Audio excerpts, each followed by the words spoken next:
இந்த உரிமை தொகை கொடுப்பதா சொல்லிட்டு இருக்காங்க. என்னமோ ஒரு வீட்டிலிருந்து கொடுப்பதா சொல்லிட்டு இருக்காரு ஸ்டாலின். இங்க இருக்கிற அமைச்சர் சொல்லிட்டு இருக்காரு. ஏன்னா வீட்டில இருந்தா கொடுக்கறாங்க, கடன் வாங்கி கொடுத்துட்டு இருக்கிற. அதுவும் அரசாங்கத்தில் வருமானத்தை பெருக்கி கொடுக்கல, கடன் வாங்கி இந்த உரிமை தொகை கொடுத்துட்டு இருக்கிறீங்க. இந்த கடன்லாம் நீங்க தாங்க கட்டணும், வேற யாரும் கட்ட மாட்டாங்க. எப்படி கட்டணும்? வரி போட்டு உங்களிடத்துல வசூல் பண்ணி அந்த கடனை கட்டுவாங்க. எப்படி தந்திரமா பண்றாங்க பாரு. அரசாங்கம் ஒரு அரசாங்கம்னா வருவாயை பெருக்கி அதிலிருந்து மக்களுக்கு திட்டத்தை கொண்டாந்து செயல்படுத்தினா மக்கள் பயனடைவாங்க.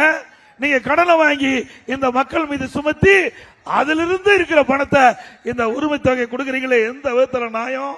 இது மக்கள் மீது மக்கள் தலையில வந்து விழுகிற சுமதானே. அது மட்டும் இல்ல, எப்பொழுது பார்த்தாலும் ஸ்டாலின் அவருடைய அமைச்சர் சகாக்களும் சொல்றாங்க, திமுக ஆட்சிக்கு வந்த பிறகு தேர்தல் அறிக்கையில நாங்கள் சொன்னவாறு மாதந்தோறும் குடும்ப தலைவிக்கு 1000 ரூபாய் உரிமை தொகை கொடுப்பதாக. இவ எங்க கொடுத்தாங்க? அண்ணா திமுக கட்சி அழுத்தம் கொடுத்தது. தொடர்ந்து சட்டமன்றத்தில் பேசணும், பிரதான எதிர்க்கட்சி என்ற முறையில் தொடர்ந்து அரசுக்கு அழுத்தம் கொடுத்தோம். இன்றைக்கு அண்ணா திமுக பொதுக்கூட்டத்தில் தொடர்ந்து திமுக அரசுக்கு அழுத்தம் கொடுத்தோம். அதனால வேற வழி இல்லாம 28 மாதம் கழிச்சு தான் இந்த திட்டத்தை நடைமுறைப்படுத்தினார் திரு ஸ்டாலின் அவர்கள். அண்மையில் ஒரு மாசத்துக்கு முன்பு மீண்டும் ஒரு அறிவிப்பு, தம்பி இந்த கொடி இந்த பக்கம் தள்ளிப்படி, கொடி இந்த பக்கம் தள்ளிப்படி, தம்பி அண்ணா திமுக கொடி தள்ளிப்படி. ஒரு மாதத்துக்கு முன்பு திரு ஸ்டாலின் ஒரு அறிவிப்பை வெளியிட்டிருக்கார்.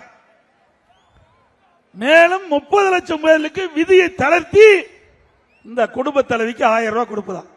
உங்களுடைய கஷ்டத்தை பார்த்து திரு ஸ்டாலின் அரசாங்கம் கொடுக்கல. அடுத்த ஆண்டு சட்டமன்ற தேர்தல் வருது, அதை முன்னிட்டு இந்த 30 லட்சம் குடும்பத்தில் இருக்கிற மக்களுடைய வாக்குகளை பெறுவதற்காக திரு ஸ்டாலின் அரசு இப்படிப்பட்ட நாடகத்தை அரங்கேற்றிருக்கிறது.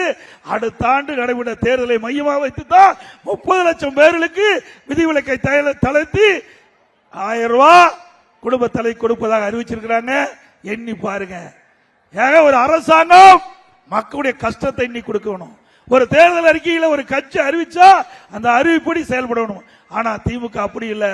தேர்தல் வருகின்ற வரை அவர்கள் மக்களுக்கு கவர்ச்சிகரமா பேசி மக்களை ஏமாற்றி தேர்தல் அறிக்கையின் மூலமாக ஆட்சிக்கு வந்தவர்கள் திராவிட முன்னேற்ற கழக அரசாங்கம். ஆட்சிக்கு வந்த பிறகு அந்தர் பல்ட்டி அடிச்சு அப்படியே அவள் அறிவிச்ச திட்டத்தை எல்லாம் மறந்து ஏதோ பேசி மக்களை ஏமாற்றி இன்னைக்கு ஆட்சி செஞ்சிட்டு இருக்காங்க.